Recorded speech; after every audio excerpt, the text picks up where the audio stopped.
بیماری پائی جاتی ہے، اگر اس نے اس کا علاج نہیں کیا اور اس حسد سے نہیں بچا تو خود بخود ہلاک اور برباد ہو جائے گا۔ حسد ایک آگ ہے جو حاسد کو اندر اندر جلا کر خاک کر دیتی ہے۔ حاسد کا چین و سکون ختم ہو جاتا ہے، اسے اطمینان نہیں ملتا ہے، وہ گویا کہ اللہ رب العالمین کے فیصلے پر بھی راضی نہیں ہے۔ اس کے اندر ایک بہت بڑی قباحت یہ ہے کہ حاسد شخص گویا کہ اللہ رب العالمین سے راضی نہیں ہے اس کے فیصلے سے، اور وہ یہ چاہتا ہے کہ اللہ رب العالمین یعنی اللہ رب العالمین کے فیصلے پر اعتراض کر رہا ہے کہ اللہ نے فلاں بندے کو یہ نعمت کیوں دی۔ یہ کتنی خطرناک بیماری ہے کہ انسان اللہ رب العالمین پر اعتراض کرے اور اس کے فیصلے پر راضی نہ ہو۔ اسی طرح اس نفس کے اندر اور بھی بہت ساری خرابیاں اور برائیاں پائی جاتی ہیں بھائی اور بزرگوں، وقت نہیں ہے کہ تفصیل سے ان کو بیان کیا جائے۔ اللہ رب العالمین سے ہمیں دعا کرنا چاہیے اخلاص کے ساتھ کہ اللہ تعالی ہمیں ہمارے نفسوں کی شرارتوں سے اپنی پناہ اور حفاظت میں رکھے۔ اللہ رب العالمین ہمارے دلوں میں ایمان کو پیوستہ اور راسخ کر دے، اسلام پر اللہ تعالی ہمیں زندہ رکھے، ایمان پر ہمارا خاتمہ فرمائے، دنیا اور آخرت کی رسوائی اور ناکامی سے اللہ تعالیٰ اپنی پناہ اور حفاظت میں رکھے، آمین۔ اقول قولی ھذا واستغفر اللہ لی ولکم ولسائر المسلمین فاستغفروہ من کل ذنب انہ هو الغفور الرحیم۔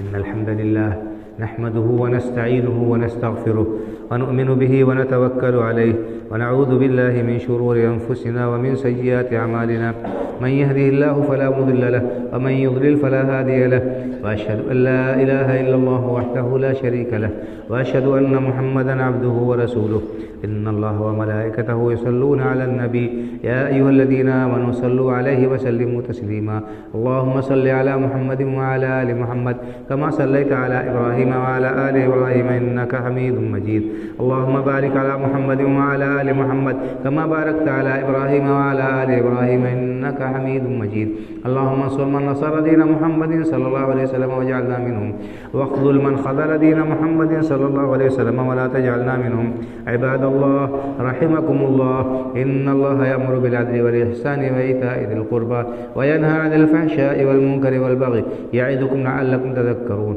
فاذكروا الله يذكركم وادعوه يستجب لكم ولذكر الله أكبر والله يعلم ما تصنعون